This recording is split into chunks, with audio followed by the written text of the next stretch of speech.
Swayam Prabha. Digital India. Educated India.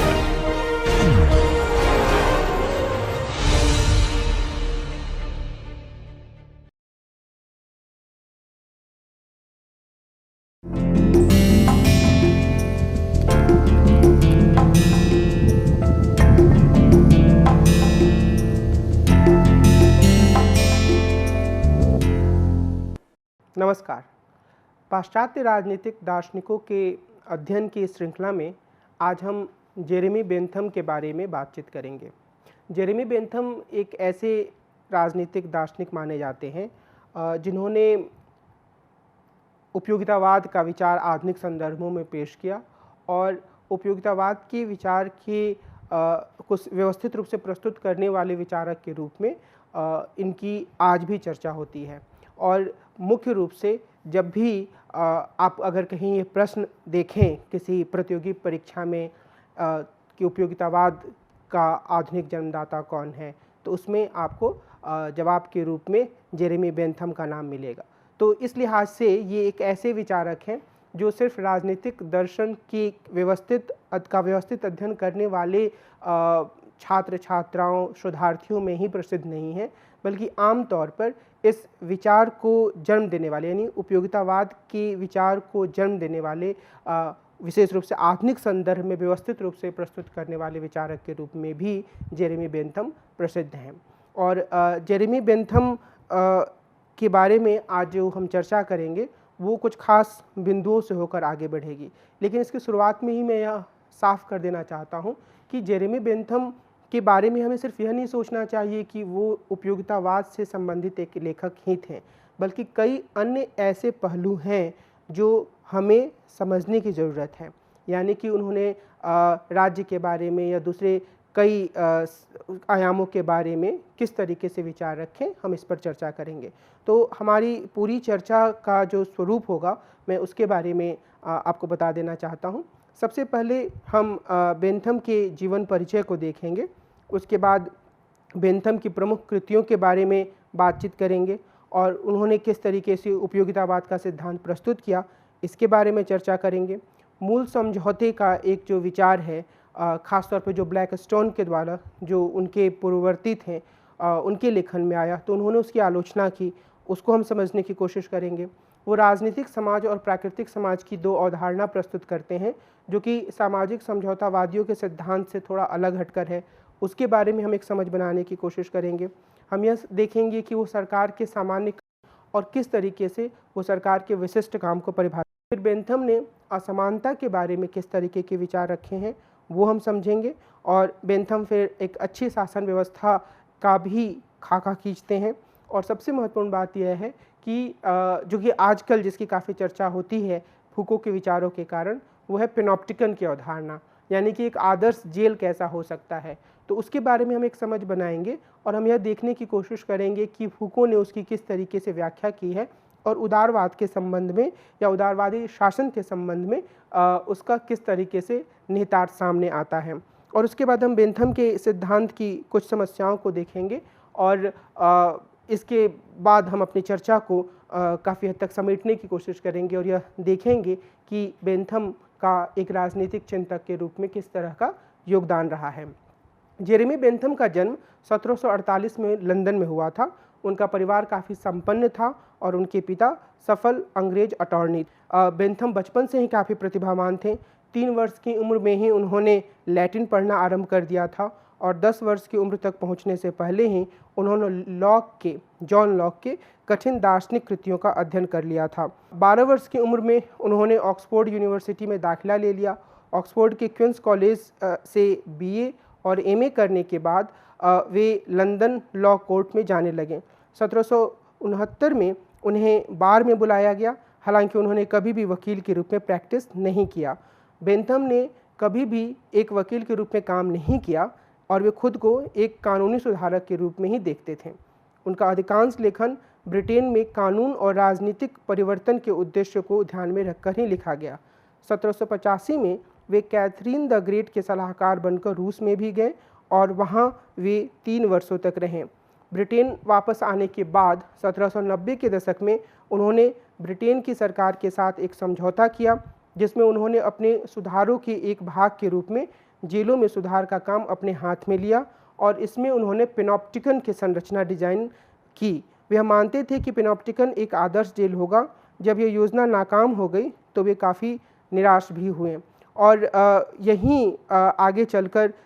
जो उनका जीवन था धीरे धीरे 1820 का दशक आते आते वो बहुत ज़्यादा सक्रिय नहीं रह गए। हालांकि उन्होंने कुछ और योजनाएं बनाई और कुछ और पुस्तकों को लिखने की कोशिश की। अगर हम उनकी प्रमुख पुस्तकों की बात करें तो अ थियरी ऑफ लेजिस्लेशन है जो 1802 ईस्वी में प्रकाशित हुई थी, अ फ्रेगमेंट ऑन गवर्नमेंट है जो 1776 ईस्वी में प्रकाशित हुई थी और introduction to the principles of morals and legislation है जो कि 1789 ईस्वी में प्रकाशित हुई थी। प्लान ऑफ पार्लियामेंट्री रिफॉर्म है 1817 ईस्वी में प्रकाशित हुई थी। फिर बेंथम्स रेडिकल रिफॉर्म बिल है जो उन्होंने एक रेडिकल रिफॉर्म बिल तैयार किया था, वो ये उससे संबंधित है, ये 1819 में प्रकाशित हुई थी और कॉन्स्टिट्यूशनल कोड 1830 में प्रकाशित हुई थी। बेंथम ने इस पुस्तक को 3 खंडों में लिखने की योजना बनाई थी, किंतु अपने जीवन काल में वे इसका पहला खंड ही प्रकाशित कर पाए। बेंथम का जो बुनियादी राजनीतिक दर्शन है वो उपयोगितावाद के रूप में प्रसिद्ध है और मैंने शुरुआत में भी यह रेखांकित किया कि अगर आम तौर पर जब हम उपयोगितावाद शब्द सुनते हैं तो आधुनिक दौर में व्यवस्थित रूप से इसे किसने प्रस्तुत किया तो उसमें जेरेमी बेंथम का नाम आता है। और बेंथम ने अपनी पुस्तक the principles of morals and legislation के पहले अध्याय में यह विचार व्यक्त किया कि प्रकृति ने मनुष्यों को 2 संप्रभु यानी कि सॉवरेन मालिकों अर्थात कष्ट और खुशी के शासन के अंतर्गत रखा है और उपयोगिता का सिद्धांत इनके अस्तित्व को स्वीकार करती है। और इसके लिए वो ये मानते हैं कि जो उपयोगितावाद का पूरा सिद्धांत है वो एक वर्णनकारी और मानकीय दोनों तरह का सिद्धांत है। इसका अर्थ यह है कि उपयोगिता एक खास तरीके की स्थिति का वर्णन करती है जब वो वर्णनकारी रूप में आती है कि मनुष्य किस तरीके से व्यवहार करते हैं, अपने जीवन में वो किन चीज़ों को वरीयता देते हैं, और दूसरे स्तर पर वो एक मानकीय सिद्धांत के रूप में सामने आती है, यानी कि उस चीज़ को किया जाना चाहिए, उस नीति को अपनाया जाना चाहिए जो मनुष्यों को ज़्यादा से ज़्यादा खुशी देती है। अब इसमें जो पूरा उपयोगितावाद का सिद्धांत है, अगर हम उसको समझना चाहें तो उसे बुनियादी रूप से हम 2 बिंदुओं में समझ सकते हैं। पहला परिणामवाद या कॉन्सिक्वेंशलिज्म की अवधारणा है। इसका मतलब क्या है? इसका मतलब यह है कि कोई भी काम जो हम करते हैं या कोई भी संस्था जो समाज में मौजूद है या कोई भी प्रथा जो पहले से चली आ रही है वह तभी सही या गलत साबित हो सकती है जब हम उसके परिणामों पर ध्यान दें। सिर्फ यह कहने से कोई संस्था, कोई प्रथा, कोई विचार सही नहीं हो जाता है कि कोई उच्चतर अधिकारी, कोई चर्च का व्यक्ति या कोई राज्य का व्यक्ति यह कह रहा है कि यह चीज़ अच्छी है। यानी कि किसी भी चीज़ को बुरा बताने के लिए यह ज़रूरी है कि उसके बुरे परिणामों को दिखाया जाए। अगर कोई यह कह रहा है कि शराब पीना बुरी चीज़ है, सिगरेट पीना बुरी चीज़ है, तो सिर्फ यह कहने से, एक उदाहरण के रूप में, एक वाक्य के रूप में सामने लाने से इस बात को स्वीकार नहीं किया जा सकता है, बल्कि ज़रूरत इस बात की है कि यह दिखाया जाए कि इससे बुरे नतीजे सामने आते हैं। तो एक लिहाज से यह काफ़ी प्रगतिशील विचार के रूप में सामने आता है। और दूसरे स्तर पर इसमें इस बात पर जोर दिया गया, बेंथम ने इस बात पर बल दिया कि जो मनुष्य अधिकतम सुख की चाह रखता है, यानी कि उसके भीतर यह प्रवृत्ति होती है और ये प्राकृतिक प्रवृत्ति होती है कि वह खुद को कष्ट से दूर करे, वह खुद को उन कामों से बचाए जिससे उसे परेशानी हो सकती है, जिससे उसे दिक्कत हो सकती है, और वह स्वाभाविक रूप से उस काम की ओर आगे बढ़ता है जिसमें उसे आनंद मिलता है। तो ये जो एक बुनियादी विचार है उसे बेंथम ने रेखांकित किया और उन्होंने आगे यह भी कहा कि सरकार को वही नीति अपनानी चाहिए, उसी तरीके के काम करने चाहिए जिससे अधिकतम लोगों के अधिकतम सुख में वृद्धि हो। अब ये जो अधिकतम लोगों के अधिकतम सुख की वृद्धि का सिद्धांत है वह जब बेंथम के द्वारा प्रस्तुत किया गया तो काफ़ी हद तक एक लोकतांत्रिक और हम यह कह सकते हैं प्रगतिशील विचार था। ऐसा क्यों था? क्योंकि उसके पहले अगर हम देखें तो आम तौर पर जब हम कुलीन तंत्र की बात करते हैं, जहाँ पर कुछ लोग विरासत में संपत्ति पाते हैं, या कुछ ऐसे लोग होते हैं जो अपने आप को ज़्यादा प्रतिभाशाली व्यक्ति के रूप में पेश करते हैं, कई बार वो प्रतिभाशाली होते भी हैं, और अधिकांश चीज़ें जो होती हैं उन्हीं के आसपास केंद्रित होती हैं। तो उसकी तुलना में जब उपयोगितावाद का सिद्धांत यह कहता है कि अधिकतम लोगों के अधिकतम सुख की ओर ध्यान दिया जाना चाहिए, तो निश्चित रूप से यह एक प्रगतिशील विचार के रूप में सामने आता है। यह एक ऐसे विचार के रूप में सामने आता है जिसमें लोकतंत्रीकरण की भावना है, जिसके आधार पर यह कहा जा सकता है कि वही नीति, वही कार्यक्रम, वही काम सही है जिससे ज़्यादा से ज़्यादा लोगों का फ़ायदा होता है, और वह काम गलत है जिससे ज़्यादा लोगों को दुख होता है और सिर्फ कुछ लोगों को फ़ायदा होता है। तो ये बेंथम के विचार की एक प्रमुख आधारशिला थी। लेकिन इसके साथ ही जिस बात पर हमें ध्यान देने की ज़रूरत है वो ये है कि बेंथम ने सुख को किस तरीके से परिभाषित किया, सुख को या उपयोगिता को। उन्होंने यह कहा कि जो सुख होता है वह मात्रात्मक होता है। मात्रात्मक का मतलब यह है कि हमें किस चीज़ में ज़्यादा खुशी मिलती है, और ये उन्होंने सुखों के बीच में जो अंतर किया उस अंतर का आधार सिर्फ मात्रा थी। यानी कि अगर मैं यहाँ एक काम कर रहा हूँ, मैं कुछ चीज़ों को बताने की कोशिश कर रहा हूँ, लेकिन इसकी तुलना में अगर मैं किसी फिल्म को देखने जाता हूँ थिएटर में और मुझे उस चीज़ में ज़्यादा खुशी मिलती है, या मैं क्रिकेट मैच देखने जाता हूँ, मुझे उस चीज़ में ज़्यादा खुशी मिलती है, तो बेंथम यह कहते हैं कि वह काम करने लायक है। यानी कि जिस चीज़ में मुझे मात्रात्मक रूप से ज़्यादा खुशी मिलती है वह काम मुझे करना चाहिए। और इस लिहाज से बेंथम कई कदम आगे गए। उन्होंने यह दावा भी किया कि वो कुछ ऐसे उपायों को खोजने में सफल हुए हैं जिसके आधार पर यह माना जा सकता है, या जिसके आधार पर यह साबित किया जा सकता है कि किस काम को करने से किसी व्यक्ति को कितनी खुशी मिलती है। हालांकि आगे हम यह देखेंगे कि उपयोगितावाद की इस अवधारणा की काफ़ी तीखी आलोचना की गई, और इस आधार पर बेंथम का जो पूरा सिद्धांत है वह प्रश्नों के घेरे में भी आ गया। लेकिन जैसा मैंने शुरुआत में कहा कि उपयोगितावादी जो विचार है बेंथम के, वह अपने आप में काफ़ी महत्वपूर्ण और प्रभावशाली विचार के रूप में सामने आते हैं। बेंथम ने मूल समझौते के विचार की भी आलोचना की। उन्होंने इस प्रश्न पर विचार किया कि आखिर लोगों को सरकार के आदेशों का पालन क्यों करना चाहिए। बेंथम ने ब्लैकस्टोन के इस विचार का खंडन किया कि लोगों को सरकार के आदेशों का पालन इसलिए करना चाहिए क्योंकि उन्होंने ऐसा करने के लिए कोई मूल समझौता किया था, और यदि वे ऐसा नहीं करते हैं तो उन्हें दंड दिया जा सकता है। और इस लिहाज से ब्लैकस्टोन एक ऐसे विचारक के रूप में थे जिनको अपने विद्यार्थी जीवन में बेंथम ने सुना, जिनके विचारों की उन्होंने तीखी आलोचना की। लेकिन अगर हम इस विचार की बुनियाद में जाएं तो जब वो मूल समझौते की आलोचना कर रहे हैं तो वो सामाजिक समझौतावादी सिद्धांतकारों की भी आलोचना कर रहे हैं, और वो यह कहते हैं कि जो सामाजिक समझौतावादी सिद्धांतकार हैं वो बहुत ही काल्पनिक तरीके से मनुष्य की प्रकृति की कल्पना करते हैं, एक प्राकृतिक अवस्था की कल्पना करते हैं, एक ऐसे समझौते की कल्पना करते हैं जो कभी हुआ नहीं, और जो ऐसे समझौता जो कभी मूल रूप से हुआ ही नहीं था। और ब्लैकस्टोन की भी वो इसी आधार पर आलोचना करते हैं कि ये सारी काल्पनिक बातें हैं। बेंथम के अनुसार लोगों द्वारा सरकार का आदेश मानने के संदर्भ में मुख्य रूप से यह तर्क दिया जा सकता है कि समाज के लाभ के लिए उन्हें ऐसा करना चाहिए। संपूर्ण संख्या के लाभ के लिए प्रत्येक व्यक्ति के वायदे को पूरा किया जाना चाहिए, यानी कि हर व्यक्ति जो अपना वायदा करता है उसे पूरा करेगा, तभी संपूर्ण समाज को खुशी मिल सकती है, और इससे अधिकतम संख्या की खुशी सुनिश्चित होती है। और इसे सुनिश्चित करने के लिए सरकार के आदेशों की अवहेलना करने वाले लोगों को सजा दी जा सकती है। बेंथम ने राजनीतिक समाज और प्राकृतिक समाज के बीच में भी अंतर किया। हम ये जानते हैं कि जैसा मैंने पहले बताया कि जो सामाजिक समझौतावादी सिद्धांतकार हैं, जिसमें कि हम मुख्य रूप से हॉब्स, लॉक और रूसो को रख सकते हैं, तो ये सामाजिक समझौतावादी सिद्धांतकार जब अपने विचारों को प्रस्तुत करते हैं तो वो एक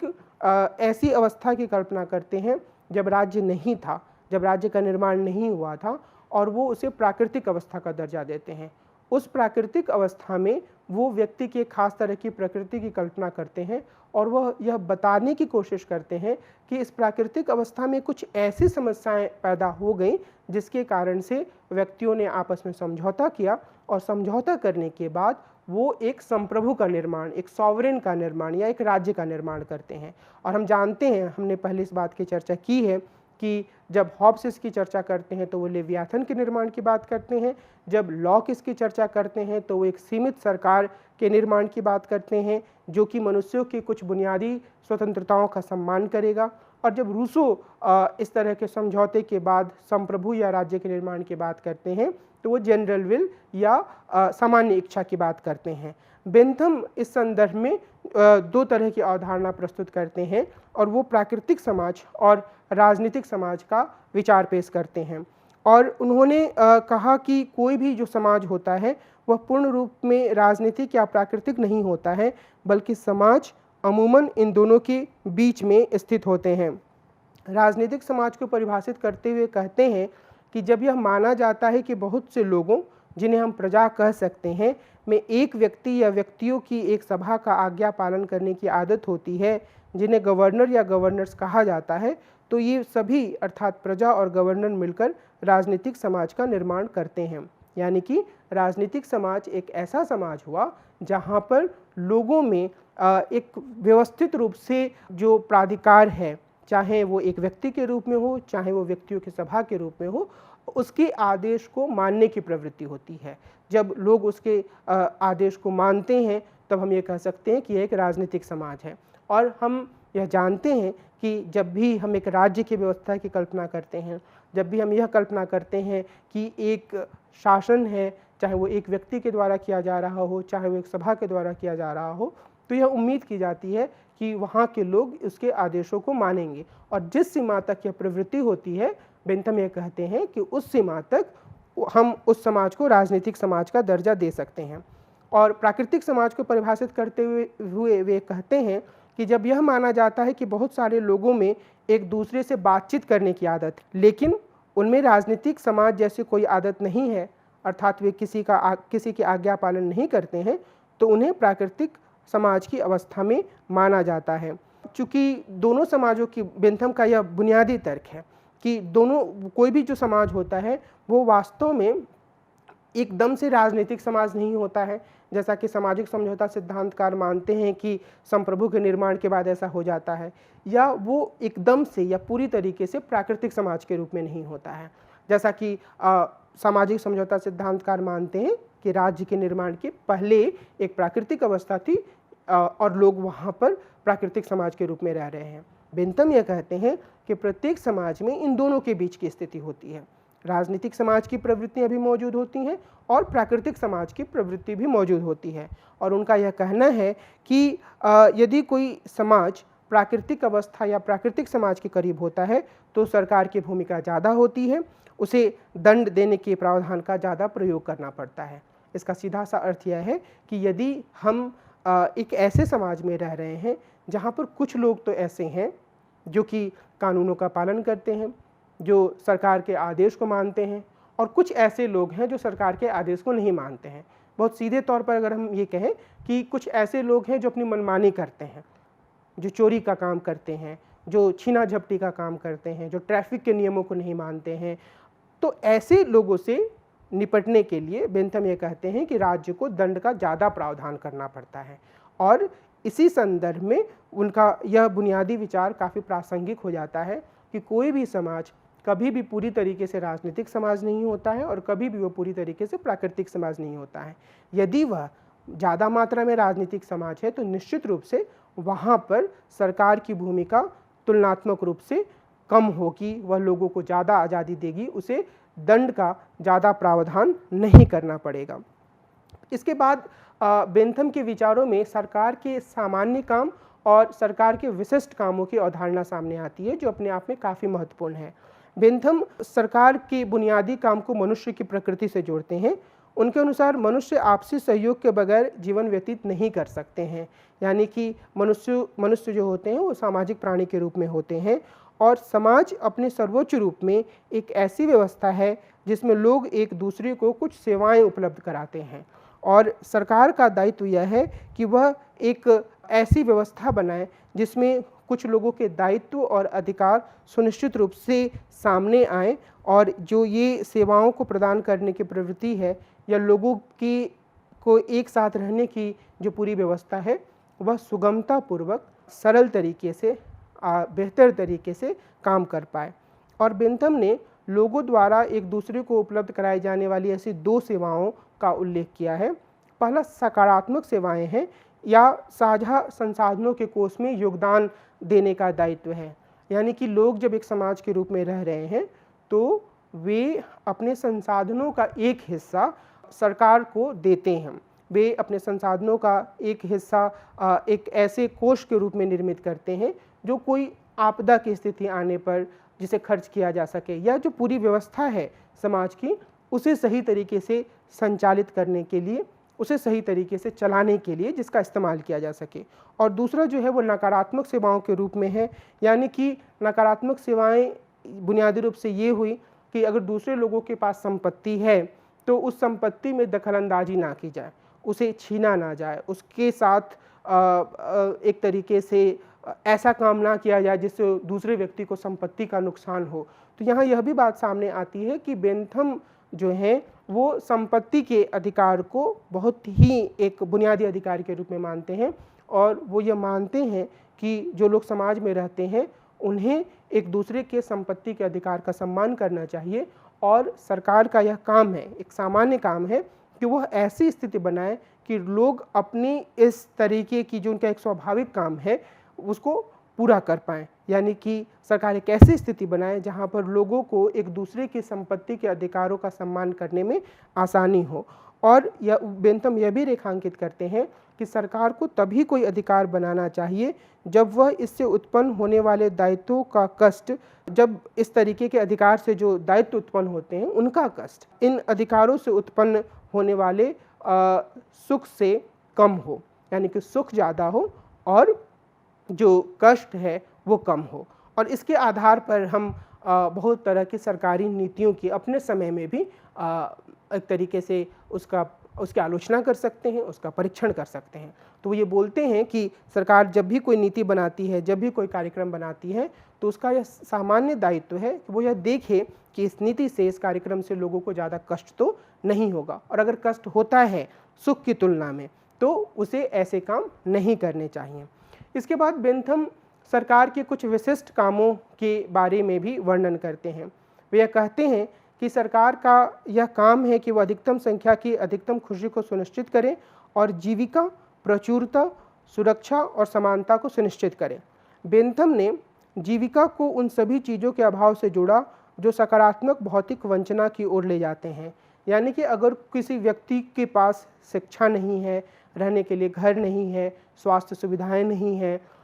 उसके पास बुनियादी रूप से अपनी ज़रूरतों को पूरा करने का कोई संसाधन नहीं है तो वो वंचना की स्थिति में है। और उन्होंने सरकार को यह सुझाव दिया कि वह रोजगार पैदा करे, रोजगार पैदा करने के लिए औद्योगिकरण को बढ़ावा दे जिससे कि हर व्यक्ति की जीविका की आवश्यकताएं पूरी हो पाएँ। यानी वो यह मानते हैं कि प्रत्येक व्यक्ति को सरकार से यह उम्मीद करने का अधिकार है कि वह उसे रोजगार देगी और उस रोजगार से वह अपनी जीविका की ज़रूरतों को पूरा कर पाएगा। और जीविका की ज़रूरतों का मतलब बेंथम के लिए यह नहीं है कि कोई व्यक्ति किसी भी तरीके से अपना गुजर बसर कर रहा है, बल्कि जीविका का मतलब यह है कि वह भौतिक वंचना की ओर, मटेरियल डिप्रिवेशन की ओर ना जाए। मतलब कि उसके पास अपनी बुनियादी ज़रूरतों को सही तरीके से पूरा करने लायक संसाधन हो और इसमें शिक्षा, चिकित्सा, आवास और अन्य जो एक सामान्य जीवन होता है उस सीमा तक या उन सामान्य जीवन की ज़रूरतों को पूरा करने लायक संसाधनों की मौजूदगी आवश्यक है। और वो यह बोलते हैं कि सरकार को अमीर लोगों से एक साझा कोष इकट्ठा करना चाहिए और उससे गरीबों की भलाई के लिए काम करने चाहिए। जैसे मैंने पहले कहा था कि बेंथम लोगों के संपत्ति के अधिकारों को तो मान्यता देते हैं, लेकिन उस संपत्ति के अधिकारों को मान्यता देने के साथ ही वो इस बात की ओर भी जाते हैं कि जो सरकार है वह अमीर लोगों से कुछ राशि ले सकती है और उस राशि को लेकर वो एक ऐसा कोष बना सकती है जिसके आधार पर या जिसके माध्यम से वह गरीब लोगों की भलाई का काम करे। और वह यह भी बोलते हैं कि जो जीविका होती है वह लोगों को, अगर जीविका की ज़रूरतें पूरी की जाती हैं तो लोगों को उससे नाखुशी नहीं मिलती है, यानी उन्हें कष्ट जो होता है उनका कम होता है, और जब वो प्रचुरता की ओर जाते हैं तो उनकी खुशी में अधिकतम वृद्धि होती है। लोगों की समृद्धि को बढ़ावा देकर सरकार उन्हें उनकी इच्छाओं को पूरा करने के लिए प्रोत्साहित करती है। बेंथम यह कहते हैं कि समृद्धि या संपन्नता को बढ़ाने का सबसे अच्छा तरीका यह है कि प्रत्येक व्यक्ति को उसके काम के अनुसार पुरस्कार दिया जाए और उसके संपत्ति की सुरक्षा सुनिश्चित की जाए। यानी कि वो संपत्ति के अधिकारों को काफ़ी महत्व देते हैं। अब यहाँ एक बेंथम का अंतर्विरोध जैसा भी दिख सकता है, क्योंकि एक तरफ वो यह बोलते हैं कि राज्य अमीरों से संपत्ति लेकर एक कोष बनाए और गरीबों की भलाई के लिए काम करे, और दूसरी तरफ वह यह कहते हैं कि जो अमीर लोग हैं उनकी समृद्धि को सुनिश्चित करने के लिए सरकार उनकी संपत्ति की सुरक्षा भी करे। तो ये दोनों कई बार एक अंतर्विरोधी या कॉन्ट्राडिक्टरी स्थिति पैदा कर सकते हैं। लेकिन बेंथम इन सब चीज़ों से आगे बढ़ते हुए यह कहते हैं कि राज्य को नई तकनीकों की खोज को प्रोत्साहित करना चाहिए और ऐसा करने वाले लोगों को पुरस्कृत करना चाहिए। यानी कि एक उद्योगीकरण की तरफ जो उनका आकर्षण है कि जब नई तकनीकें आएंगी तो नए तरह के उद्योग लगेंगे और इससे फिर रोजगार बढ़ेगा, वो उन्हें इस बात के लिए प्रेरित करता है कि वो इस तरीके से काम करने वाले लोगों को बढ़ावा देने के लिए राज्य को प्रोत्साहित करें। और उन्होंने यह भी कहा कि राज्य को किफ़ायत और कड़ी मेहनत को भी बढ़ावा देना चाहिए। उसे अपने नागरिकों को इस बात के लिए प्रेरित करना चाहिए कि वो ज़्यादा से ज़्यादा मेहनत करें। और जो सबसे ख़ास बात है वो ये है कि वो धर्म को वो एक इंस्ट्रूमेंटलिस्ट तरीके से, यांत्रिक तरीके से उपयोग करने की बात करते हैं। इसका मतलब यह नहीं है कि वो धर्म की आज़ादी को प्रश्नांकित कर रहे हैं, लेकिन वो यह कह रहे हैं कि राज्य धर्म का इस तरीके से इस्तेमाल करें जिससे कि लोगों के भीतर जो आराम तलबी होती है, यानी कि जिससे वो कड़ी मेहनत से बचने की कोशिश करते हैं या विलासिता की ओर जाने की बात करते हैं, तो राज्य कोशिश ये करे कि वो धर्म से ऐसे तत्वों को उठाए जिससे कि लोगों के भीतर जो इस तरह की प्रवृत्ति है उस पर रोक लगे, और वह धर्म के आधार पर लोगों से यह कहे कि वो किफ़ायत बरतें, आराम तलबी से बचें, विलासिता से बचें। और बेंथम यह भी मानते हैं कि जो लोगों की, सरकार को यह काम है कि वह लोगों के व्यक्तित्व, संपत्ति, प्रतिष्ठा और जीवन की परिस्थितियों की सुरक्षा करे। यानी कि सरकार का सुरक्षात्मक काम है। संपत्ति के संदर्भ में सरकार का यह देखना काम है कि लोगों की जीविका की ज़रूरतें पूरी हों। सरकार का यह काम है कि वो औद्योगिकरण और तकनीक को बढ़ावा दे, और सरकार का यह काम भी है कि वह धर्म की सहायता लेते हुए जो लोग हैं वह इस तरीके के जीवन की ओर ना जाएं जिसमें कि बहुत ज़्यादा विलासिता हो, वो इस चीज़ को बढ़ावा दे। यानी कि वह धर्म का इस्तेमाल करे विलासिता, आराम तलबी की प्रवृत्ति पर रोक लगाने के लिए। तो वो राज्य और उसके माध्यम से सरकार के कामों की एक विस्तृत रूपरेखा प्रस्तुत करते हैं, और इसके आधार पर वो एक ऐसे राज्य की कल्पना करते हैं जिसमें हम यह देख सकते हैं कि वह राज्य सक्रिय है। सरकार के माध्यम से जब यह राज्य काम करता है तो वह लोगों के भीतर एक खास तरीके की प्रवृत्तियों को भरने की कोशिश करता है, और वह एक खास तरीके के समाज को आगे बढ़ाने की कोशिश करता है। बेंथम के असमानता संबंधी विचार भी काफ़ी प्रमुख हैं, और उन्होंने 4 प्रकार के असमानताओं को लेकर चिंता व्यक्त की। ये 4 प्रकार की असमानताएं हैं: नैतिक, बौद्धिक, आर्थिक और राजनीतिक। उन्होंने नैतिक और बौद्धिक असमानताओं को दूर करने के लिए कोई उपाय विशेष नहीं दिया, और लेकिन वे यह मानते हैं कि संपत्ति और शक्ति की असमानता को ख़त्म किया जाना चाहिए। यद्यपि उन्होंने अमीर और गरीब के बीच की असमानता में कमी लाने पर बल दिया, किंतु उन्होंने साफ किया कि संपत्ति की सुरक्षा की कीमत पर ऐसा नहीं किया जाना चाहिए। और इसके बारे में हम पहले भी चर्चा कर चुके हैं कि जहां वो एक तरफ यह कहते हैं कि सरकार को या राज्य को यह कोशिश करनी चाहिए कि वो अमीरों से कुछ संपत्ति ले और एक ऐसा कोष बनाए जिससे गरीबों को फ़ायदा हो,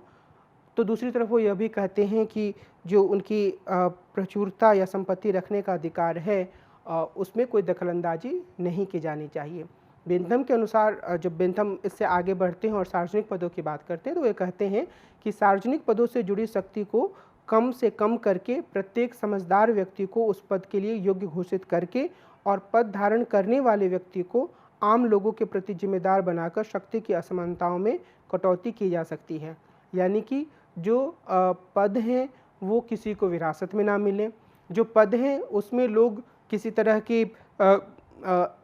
अपने परिवार, माता पिता, अपने संपत्ति के प्रभाव के कारण वहाँ तक ना जाएं, यानी कि वो उसके योग्य हों।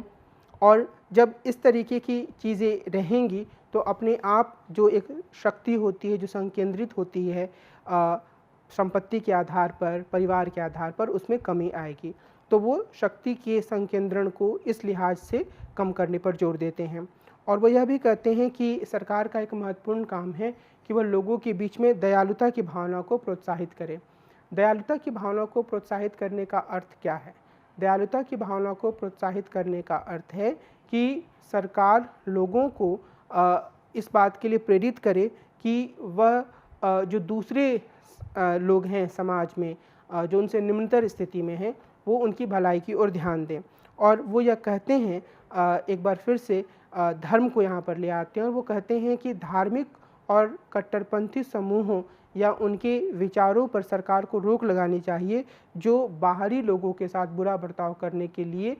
लोगों को प्रोत्साहित करते हैं, या जो यह कहते हैं कि वो अपने धर्म से इतर दूसरे धर्म के लोगों के साथ अच्छा व्यवहार ना करें। तो इस लिहाज से हम यह देख सकते हैं कि जहाँ एक ओर वो धर्म का एक यांत्रिक या इंस्ट्रूमेंटलिस्ट उपयोग करने की बात करते हैं, धर्म के आधार पर लोगों को विलासिता और आराम तलबी से दूर करने की बात करते हैं, वहीं दूसरी ओर वो धर्म की नकारात्मक भूमिका आने की स्थिति में धार्मिक समूहों पर रोक लगाने की भी बात करते हैं, या फिर उनके जो विचार हैं उसके खिलाफ सरकार एक तरीके का अभियान चलाए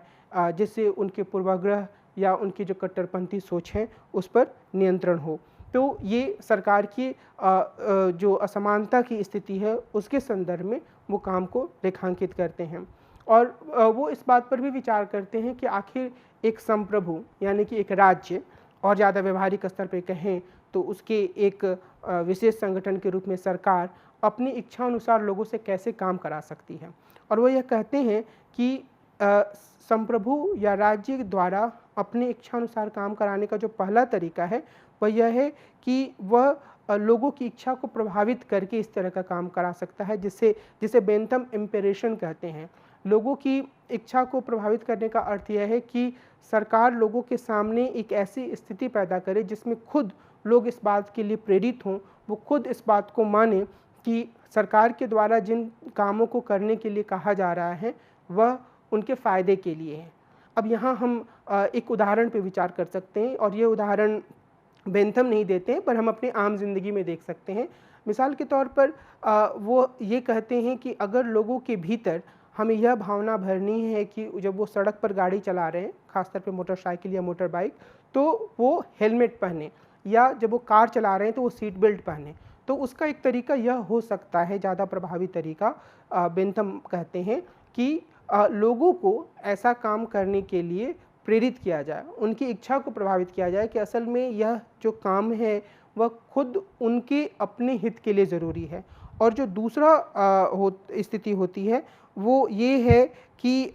शारीरिक दंड का भय दिखाकर, और शारीरिक दंड का भय दिखाने का मतलब यह है कि लोगों को सज़ा देने की बात हो, कुछ ऐसे प्रावधान कर दिए जाएं जिससे लोग जिसे वो कॉन्ट्रैक्टेशन की संज्ञा देते हैं। और ये जो कॉन्ट्रैक्टेशन की जो बात है, इसका अर्थ क्या है कि लोग हर काम तभी करेंगे जब उन्हें यह पता होगा कि सरकार की तरफ से दंड दिया जा सकता है। तो ऐसी स्थिति में उनका यह मानना है कि जो संप्रभु है उसे ज़्यादातर कोशिश यह करनी चाहिए कि जो लोग काम करें वो इम्पेरेशन के माध्यम से करें, और मुख्य रूप से व्यवस्था को इसी तरीके से काम करने की ओर बढ़ावा दिया जाना चाहिए जिसमें कि लोग यह माने कि जो भी सरकार के द्वारा नियम बनाए गए हैं, जो भी कानून बनाए गए हैं, वह उनके अपने हित के लिए हैं, वो उनके अपने सुख के लिए हैं। तो वो यह कहते हैं कि सिर्फ बल प्रयोग के माध्यम से अगर कोई सरकार काम करती है या वो काम कराने की कोशिश करती है तो वह बहुत ही सकारात्मक स्थिति नहीं मानी जा सकती है। इसके बाद जो बेंथम है वो सबसे अच्छी शासन व्यवस्था के बारे में भी अपना विचार देते हैं और उपयोगितावाद के सिद्धांत के आधार पर वह लोकतांत्रिक शासन को लोगों के हितों को पूरा करने वाला सबसे अच्छा शासन मानते हैं। 1789 में लिखे अपने एक लंबे लेख में बेंथम ने पढ़ने में समर्थ सभी फ्रांसीसी नागरिकों को, जिसमें महिलाएं भी शामिल थीं, उनको मताधिकार देने की तरफदारी की। बाद में उन्हें कुछ समय के लिए इस विचार में संदेह भी पैदा हुआ कि क्या हर पढ़ने लिखने वाले व्यक्ति को और महिलाओं को भी मताधिकार दिया जाना चाहिए, और उन्हें यह लगा कि कई बार लोग अपने निर्णय लेने में गलत सूचना से प्रभावित हो सकते हैं। लेकिन बाद में फिर से उनका इस विचार पर भरोसा बढ़ा और उन्होंने एक नए तर्क के साथ लोकतंत्र की तरफदारी आरंभ कर दी। उनका मानना था कि कई बार खुद सरकार के भीतर बैठे लोग अपने हितों की सुरक्षा के लिए सुधारों का विरोध कर सकते हैं, इसलिए यह आवश्यक है कि मतदाताओं के सामने जाएं और मतदाता उनके कार्यों के बारे में फैसला करें। इसी आधार पर उन्होंने 1817 और 1819 में अपने लेखन में संसदीय सुधार की तरफदारी की, और इस लिहाज से वो यह मानते हैं कि लोग जितने ज़्यादा अपने हितों को लेकर जागरूक रहेंगे उतना ज़्यादा सरकार को वो जिम्मेदार बना सकते हैं। तो इस लिहाज से वो सरकार के पास असीमित शक्ति ना हो, इसलिए फिर से वो लोकतंत्र की तरफदारी की ओर मुड़ जाते हैं, जिसमें कि वो यह कहते हैं कि सभी शिक्षित लोगों को मताधिकार मिलना चाहिए। और लोकतंत्र में चूँकि शासकों का हित इस बात पर निर्भर करता है कि वो फिर से सत्ता में वापस आएँ, और वो ये सभी बातें तभी सुनिश्चित हो सकती हैं जब वो मतदाताओं के हितों का ख्याल रखें। तो इस लिहाज से बेंथम ने कई ऐसी बातें रखीं जो कि एक लोकतंत्र के लिए थोड़ी रैडिकल भी हैं और नए तरह के विचारों को पैदा करती हैं। उन्होंने वार्षिक चुनाव पर जोर दिया, स्वतंत्र प्रेस पर बल दिया, सरकार के कार्यों में पारदर्शिता और विधायी सत्रों में भाग लेने के अधिकार से लोगों के हितों को बेहतर तरीके से पूरा करने पर जोर दिया। और उनका यह कहना था कि एक तरीके से हम यह देख सकते हैं कि कुछ चीज़ें जो हैं वो अब लोकतंत्र में काफ़ी हद तक स्वीकार की जा चुकी हैं, यानी कि कोई भी लोकतंत्र हो तो वहाँ प्रेस की स्वतंत्रता होनी चाहिए और लोगों को यह जानने का अधिकार होना चाहिए कि उनके द्वारा चुने गए प्रतिनिधि किस तरह से काम कर रहे हैं। तो इसके लिए बेंथम जो सुझाव देते हैं वो यह कहते हैं कि लोगों को सरकार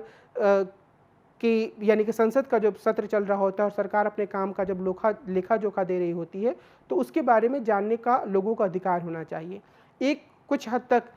विवादास्पद बात लग सकती है, वो वार्षिक चुनावों पर जोर देते हैं, और लेकिन यह विचार अपने आप में आकर्षक इसलिए है क्योंकि अगर हम अपने समकालीन समय में देखें तो हमारे देश में अभी एक वाद विवाद लगातार चल रहा है कि क्या हमें सभी चुनाव एक साथ करा देने चाहिए ताकि 5 सालों तक सरकार अपने काम पर ध्यान दे सकें। अगर हम बेंथम के विचारों के नज़रिए से देखें तो बेंथम इसके खिलाफ तर्क देते हुए दिखाई देंगे, क्योंकि उनका यह कहना है कि जब तक सरकार को यह एहसास होता है कि उसकी जवाबदेही बनती है लोगों के खिलाफ, तब तक वह ज़्यादा जागरूक होकर काम करती है। निश्चित रूप से बेंथम वार्षिक चुनावों की बात करते हैं और इसी आधार पर वो मानते हैं कि सरकार को ज़्यादा जवाबदेह बनाया जा सकता है। हालांकि यह जरूर कहा जा सकता है कि इस तरह का प्रस्ताव काफ़ी व्यवहारिक नहीं है, लेकिन भारतीय संदर्भ में जहां हमेशा हर साल कुछ विधानसभाओं के चुनाव होते रहते हैं, तो एक लिहाज से हम यह कह सकते हैं कि शायद ऐसे चुनाव सरकार को लोगों के प्रति कुछ हद तक जवाबदेह बनाने में सहायक होते हैं या सरकार को बिल्कुल ही मनमानी के लिए खुला नहीं छोड़ देते हैं। हालांकि यह अपने आप में एक अलग वाद विवाद का मुद्दा है, पर कुल मिलाकर हमें यह ध्यान देने की ज़रूरत है कि बेंथम की जो मुख्य चिंता है वह यह है कि एक ऐसी अच्छी शासन व्यवस्था स्थापित हो जो कि अपने मतदाताओं के प्रति, उन लोगों के प्रति ज़्यादा जवाबदेह हो जो उसे चुनते हैं, और इसके लिए वो कई तरह के प्रावधान करने की बात करते हैं और ये प्रावधान अपने आप में काफ़ी रैडिकल भी प्रतीत होते हैं। पेनोप्टिकन के रूप में जो बेंथम ने अपना विचार प्रस्तुत किया, उसे बाद में चूँकि फूको ने भी अपने लेखन में उसका इस्तेमाल किया और उस पूरे विचार के माध्यम से उन्होंने उदारवादी व्यवस्था के अंतर्गत चलने वाली जो पूरी दंड की प्रणाली है या निगरानी की प्रणाली है उसकी विवेचना की। तो इस लिहाज से पेनोप्टिकन आज के दौर में एक बार फिर से काफ़ी चर्चा में आया और उसे हमें इसी रूप में विचार देखने की ज़रूरत है कि आखिर फूको इस विचार को कैसे आगे ले जाते हैं। रोशेन एक विचारक है, उन्होंने दावा किया है कि बेंथम का जो प्रतिनिधिमूलक लोकतंत्र है वह जेस मिल की तुलना में ज़्यादा उच्चतर, गहन और सूक्ष्म है। लेकिन बेंथम का जो पेनोप्टिकन का सिद्धांत है वह उनके लोकतांत्रिक विचारों के विपरीत विचार के तौर पर सामने आता है। यहाँ वे अधीनता के आधुनिक रूपों के तरफदार के रूप में सामने आते हैं। 1790 के दशक में बेंथम ने ब्रिटेन की सरकार के लिए एक मॉडल जेल तैयार किया था और उन्होंने इसे पेनोप्टिकन का नाम दिया था। सरकार द्वारा एक भूखंड खरीदा गया बेंथम के इस पूरी परियोजना के लिए और यहाँ बेंथम की निगरानी में नए जेल का निर्माण हुआ। लेकिन 1802 में यह परियोजना बंद कर दी गई। बेंथम भी इससे काफ़ी निराश हुए। असल में पेनोप्टिकन का डिज़ाइन इस तरह तैयार किया गया था कि वह किसी भी अनुशासनकारी संस्था के लिए मॉडल का काम करे। सिर्फ जेल ही नहीं बल्कि कोई भी स्कूल, अस्पताल, कारखाना और सैन्य छावनी इस संरचना को अपना सकती थी। आज पेनोप्टिकन का विचार, जैसा कि मैंने पहले आपको बताया, एक बार फिर से काफ़ी महत्वपूर्ण हो गया है क्योंकि फूको ने बेंथम को शक्ति के नए तकनीक का निर्माण करने का श्रेय दिया है। मिशेल फूको के अनुसार पेनोप्टिकन दमन के इतिहास में एक घटक का प्रतिनिधित्व करता है, अर्थात यह प्रत्यक्ष सजा देने के बजाय निगरानी आरोपित करने को दिखाता है। और मिशेल फूको द्वारा प्रस्तुत यह विचार काफ़ी महत्वपूर्ण हो जाता है। इस विचार को समझने से पहले, यानी कि किस तरीके से काम करता था, हमें एक पेनोप्टिकन की काल्पनिक चित्र पर ध्यान देना होगा, तब हम इस पूरे मॉडल को काफ़ी अच्छे तरीके से समझ पाएंगे। इसमें जो पूरी व्यवस्था है उसमें निगरानी रखने के लिए बीच में एक ऐसा स्तंभ बना हुआ है जिसमें कि सभी जो कमरे बने हुए हैं जेल के, उन पर निगरानी रखी जा सकती है। अगर आप इस तस्वीर को देखें तो इसे कुछ हद तक हम ज़्यादा बेहतर तरीके से समझ सकते हैं। और अगर हम फूको के द्वारा इसके वर्णन पर ध्यान दें तो इसके काम करने के तरीके को हम और बेहतर तरीके से समझ सकते हैं कि किस तरीके से बेंथम ने संरचना बनाई थी। जेल भवन की वास्तु संरचना का फूको ने वर्णन किया है और वो यह लिखते हैं कि एक रिंग के आकार में परिधि पर भवन स्थित होते हैं। इसके केंद्र में एक बड़ा टावर होता है जिसमें खिड़कियां होती हैं जो रिंग की परिधि की ओर खुलती हैं। एक बार फिर से अगर आप इस पूरी संरचना को देखें तो बीच में एक टावर है और उसके चारों तरफ भवन बना हुआ है और उस भवन में अलग अलग तरह के कमरे हैं। बिल्डिंग के भीतर कई छोटे छोटे कमरे हैं, उसमें बाहर से रोशनी आती है। तो इससे क्या होता है कि जो टावर के भीतर एक व्यक्ति भी खड़ा हो या लोगों को यह एहसास हो कि कोई खड़ा है तो आसानी से उन पर नज़र रखी जा सकती है, पूरे भवन के ऊपर से नज़र रखी जा सकती है।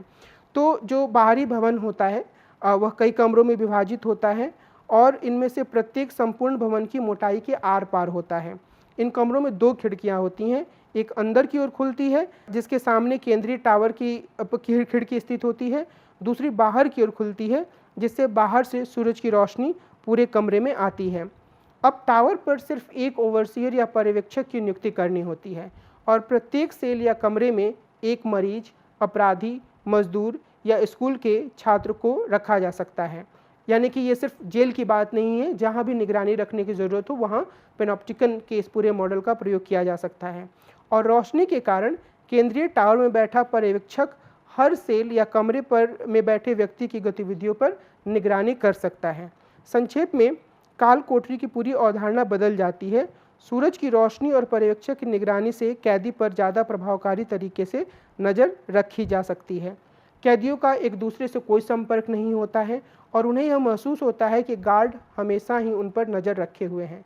शारीरिक हिंसा, हथियार या भौतिक प्रतिबंधों की कोई आवश्यकता यहाँ पर नहीं होती है, सिर्फ एक निगरानी ही काफ़ी होती है। इस तरह की निगरानी के अधीन रहने वाला हर व्यक्ति आखिरकार इस बात को पूरी तरह आत्मसात कर लेगा कि वह खुद अपना पर्यवेक्षक या ओवरसियर है। इस तरह प्रत्येक व्यक्ति खुद पर या अपने खिलाफ निगरानी का प्रयोग करता है। और ये जो पूरी व्यवस्था है जिसका वर्णन फूको कर रहे हैं वो इस बात को बताता है कि किस तरीके से पेनोप्टिकन एक ऐसे मॉडल के रूप में सामने आता है जहाँ पर उदारवादी व्यवस्था में लोगों पर नियंत्रण रखा जाता है। तो और यह नियंत्रण फूको आगे यह तर्क देते हैं कि नई नई तकनीकों के साथ और ज़्यादा तरीके से बढ़ता रहा, और हम सब जानते हैं कि हमारे जीवन में भी इसकी एक महत्वपूर्ण भूमिका होती है। पेनॉप्टिकन की जो बेंथम ने अवधारणा प्रस्तुत की वह एक सुधारात्मक जेल के रूप में था, यानी कि उनकी सोच ये थी कि अगर जेल में कैदियों को रखा जाता है तो वो जेल में बंद होते हैं पर उनमें सुधार की कोई प्रवृत्ति नहीं होती है, लेकिन उनका यह कहना था कि अगर उन पर लगातार नज़र रखी जाए या उन्हें ऐसा लगे कि उन पर कोई लगातार नज़र रख रहा है तो वो एक खास तरीके से गतिविधि करेंगे और शायद उनमें सुधार की ज़्यादा भावना आएगी। लेकिन यह एक ऐसी प्रवृत्ति है पेनॉप्टिकन के रूप में जिसका कि बाद में हर जगह इस्तेमाल किया जाने लगा। हालांकि बेंथम के जीवन काल में इस पूरी योजना को या इस पूरी परियोजना को इंग्लैंड की सरकार ने बंद कर दिया था, लेकिन बाद में यह जो निगरानी रखने की प्रवृत्ति है आज के दौर में हम देख सकते हैं, चाहे वो सीसीटीवी के कैमरे के रूप में हो या फिर दूसरे कई अन्य साधन हो, राज्य लोगों की निगरानी करता है और वो निगरानी जो है उसके लिए किसी हथियार की या लगातार किसी सैन्य कार्रवाई की ज़रूरत नहीं पड़ती है। तो उदारवादी व्यवस्था में जो एक पूरी स्वतंत्रता की अवधारणा होती है वह किस तरीके से बाद में निगरानी वाले राज्य में तब्दील हो जाती है, इसको समझने के लिए और उसे समझाने के लिए फूको ने पेनॉप्टिकन का जो पूरा विचार है उसका उपयोग किया और उन्होंने कहा कि बेंथम का जो पेनॉप्टिकन का पूरा मॉडल है वह उसके लिए एक साधन उपलब्ध कराता है या एक मॉडल उपलब्ध कराता है। बेंथम के पूरे विचारों को जिस तरीके से हमने देखा उसमें कई स्तर आए और उपयोगितावाद से लेके सरकार किस तरीके से अच्छे तरीके से काम कर सकती है या उसका सामान्य और विशिष्ट काम क्या है, किस तरीके से प्राकृतिक समाज और राजनीतिक समाज में अंतर होता है और हर समाज दोनों के बीच की स्थिति में होती है, और फिर असमानता के बारे में उनके क्या विचार हैं, पेनॉप्टिकन की अवधारणा उन्होंने कैसे प्रस्तुत की और फूको ने उसे किस तरीके से वर्णित किया एक तकनीक वाले समाज के उभार के मानक के रूप में। ये सारी चीज़ें हमने देखी। अगर हम बेंथम के विचारों की जो पूरे विचार हैं अगर उनके समस्याओं की बात करें तो कुछ खास तरह के बिंदु उभर कर सामने आते हैं। सबसे पहली बात अगर हम पेनॉप्टिकन के बारे में ही चर्चा करें तो इस मॉडल को प्रस्तुत करने के लिए बेंथम की आलोचना की गई है, क्योंकि यह कहा गया कि यह शक्ति के एक नए मॉडल के रूप में सामने आया है जिसमें व्यक्ति खुद पर तकरीबन स्वैच्छिक रूप से नियंत्रण का प्रयोग करता है। यह भी कहा गया कि पेनॉप्टिकन उदारवादी लोकतंत्रों में सरकार और नागरिकों के बीच के संबंधों के स्वरूप को दर्शाता है। यहाँ नागरिकों के बीच के सभी क्षैतिज जुड़ावों का अवमूल्यन होता है और वे सिर्फ संप्रभु के पृथक राजनीतिक दायित्व को पूरा करने वाले समुदाय के रूप में रह सकते हैं। यानी कि निश्चित रूप से इस मॉडल में यह माना गया कि लोगों का आपस में कोई संबंध नहीं है और जो संप्रभु है वह लोगों पर अगर उस जो निगरानी रखने वाला व्यक्ति है संप्रभु के प्रतिनिधि के रूप में वह लोगों पर नज़र रखता है और हर व्यक्ति यह सोचता है कि उस पर निगरानी रखी जा रही है और उसके हिसाब से वह काम करता है। तो यह एक ऐसे मॉडल के रूप में भी सामने आता है जहां नागरिकों के बीच में आपसी संवाद की गुंजाइश ऐसा लगता है कि बिल्कुल नहीं है और वो सिर्फ और सिर्फ संप्रभु के हिसाब से ही या संप्रभु की निगरानी में रहते हुए ही काम कर रहे होते हैं। दूसरे स्तर पर बेंथम के इस विचार की भी आलोचना की गई है कि मनुष्य एक मानसिक अवस्था के रूप में खुशी की तलाश में रहते हैं। यह विचार उनकी उपयोगितावाद की स्थिति से जुड़ा हुआ है, जहां वो यह कहते हैं कि हर वो काम श्रेयस्कर है, ज़्यादा बेहतर है जो मनुष्य को ज़्यादा से ज़्यादा खुशी प्रदान करता है, और इसमें वह एक ऐसी मानसिक अवस्था के रूप में खुशी का वर्णन करते हैं जो मनुष्य खुद अनुभव करता है। और इसी संदर्भ में रॉबर्ट नॉजिक जो कि स्वतंत्रतावाद के प्रमुख सिद्धांतकार माने जाते हैं, उन्होंने एक अनुभव मशीन का उदाहरण दिया है और नॉजिक कहते हैं कि हम में से कोई भी खुद को एक ऐसी मशीन पर नहीं बांधना चाहेगा जो हमें किसी प्रकार का इच्छित अनुभव दे सके,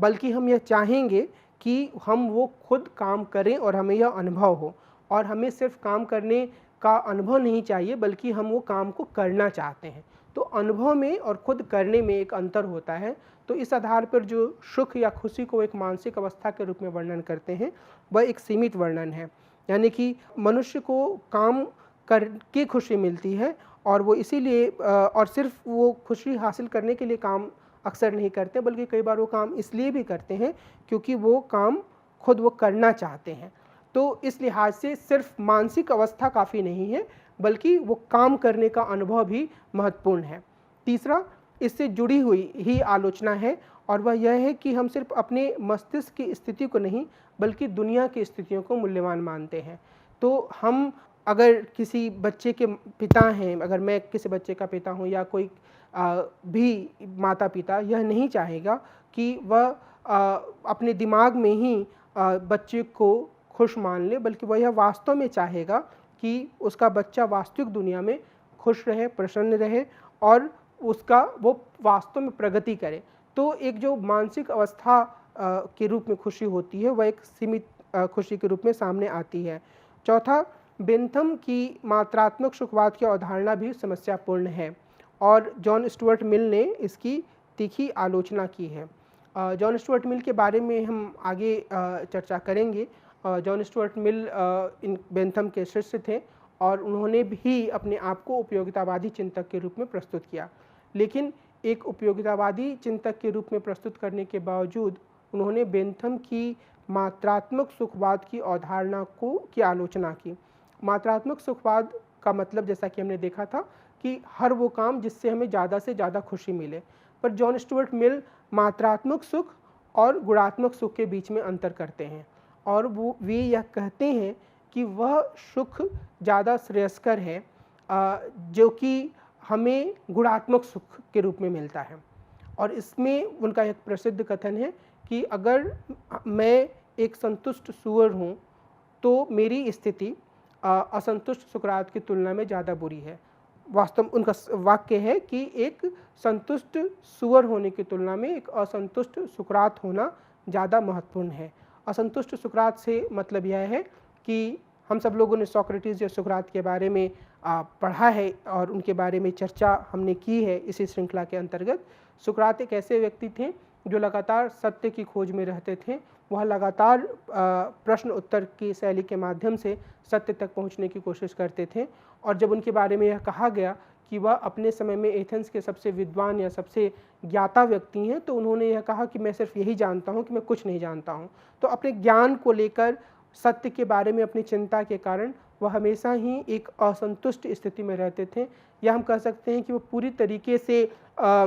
वैसे खुश नहीं होते थे जैसा एक सूअर हो सकता है जो कि कीचड़ में लेटता रहता है, और चूंकि उसकी दुनिया वहीं तक सीमित होती है तो वह उस खुशी को ही सबसे श्रेयस्कर मानता है। तो इस लिहाज से जो जॉन स्टुअर्ट मिल हैं वह कहते हैं कि मात्रात्मक सुख अपने आप में श्रेयस्कर चीज़ नहीं है, हमें गुणात्मक सुख की तरफ जाना चाहिए। लेकिन जो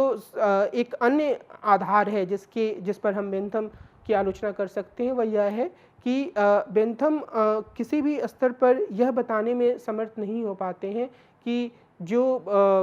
व्यक्ति है जब वो मात्रात्मक सुख की तरफ जाता है तो उसे मापा कैसे जाए। उन्होंने कुछ ऐसे आधार विकसित किए, लेकिन बाद के समय में यह माना गया कि असल में इस तरीके का जो आधार विकसित करने का दावा बेंथम कर रहे हैं वह बहुत ही वैज्ञानिक नहीं है और उस पर भरोसा नहीं किया जा सकता है। इसके अलावा हम बेंथम की एक और आलोचना भी देख सकते हैं जिसके बारे में मैंने पहले भी चर्चा की है कि वह जब सरकार के काम की बात करते हैं तो ऐसा लगता है कि कुछ अंतर्विरोधी बातें वह कह रहे हैं, खासतौर पे संपत्ति को लेकर जब उनके विचार सामने आते हैं। व्यक्ति के पास असीम संपत्ति होनी चाहिए, लेकिन और सरकार को सुनिश्चित करना चाहिए कि जो उसकी संपत्ति या प्रचुरता का जो उसका अधिकार है वो सुरक्षित रहे, लेकिन इसके साथ ही वो यह भी चाहते हैं कि उन लोगों से कुछ संपत्ति ली जाए और उससे गरीबों की भलाई की जाए। ये दोनों आपस में अंतर्विरोध रखने वाली बातें हैं और बेंथम इसको सुलझाने का कोई रास्ता प्रस्तुत नहीं करते हैं। लेकिन इसके बावजूद अगर हम बेंथम पे अपनी पूरी बातचीत को समेटना चाहें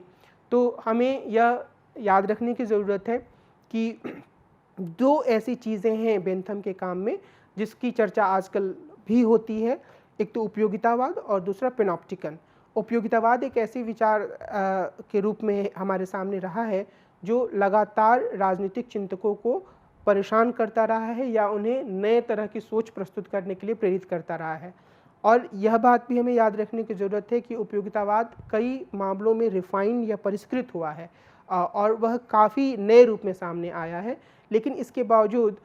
लेखकों ने उसकी आलोचना से ही अपनी बातें शुरू की हैं और वो एक दमदार चुनौती के रूप में हमेशा मौजूद रहा है। तो मिसाल के रूप में जब जॉन रॉल्स अपने न्याय के सिद्धांत को प्रस्तुत करते हैं, तो वो उपयोगितावाद की आलोचना करते हैं और वो यह बताते हैं कि कैसे उनका सिद्धांत इससे आगे जाता है। उसी तरीके से पैनोप्टिकन का विचार भी यह बताता है कि कैसे उदारवादी लोकतंत्र सीमित तरीके से लोगों को आज़ादी देता है, या जो आज़ादी वो देने का दावा करता है वो काफ़ी सीमित होता है। लेकिन इससे भी बढ़कर लोकतंत्र कैसे बेहतर तरीके से काम करें, कैसे समाज में मौजूद असमानता को ज़्यादा से ज़्यादा एक हम इस स्थिति में ला सकते हैं कि वह असमानता एक इतने खतरनाक स्तर पर ना जाए कि लोग अपने जीवन की बुनियादी जो उनके लक्ष्य हैं उसी को हासिल ना कर पाएँ। इसके बारे में जो बेंथम ने विचार दिए वह भी काफ़ी महत्वपूर्ण हैं और वो विचार हमें इस ओर आगे बढ़ने के लिए प्रेरित करते हैं कि एक ऐसी सरकार बने जो लोगों के हित में ज़्यादा से ज़्यादा काम करे। वो ऐसे शुरुआती सिद्धांतकारों में थे जिन्होंने लोकतंत्र के पक्ष में बात कही, जिन्होंने एक व्यक्ति एक मत के का जो पूरा सिद्धांत है उस पर काफ़ी जोर दिया। तो इस लिहाज से बेंथम अपने समय में एक प्रगतिशील विचारक के रूप में सामने आए। हालांकि समय के साथ उनकी कई आलोचनाएं भी सामने आईं। उनके खुद के शिष्य ने जेम्स मिल ने उनकी आलोचना की और उनके कई सारे विचार आजकल प्रश्नों के घेरे में भी हैं। लेकिन कुल मिलाकर अगर हम इनके विचारों को पढ़ते हैं तो लोकतंत्र के विकास की दिशा और एक सरकार के बेहतर तरीके से काम करने के बारे में सैद्धांतिकरण हमें इनके लेखन में मिलता है और यही इनका महत्व भी है। आज की चर्चा में मैं यही विराम लूँगा। अगले चर्चा में हम एक नए राजनीतिक सिद्धांतकार पर बात करेंगे। नमस्कार।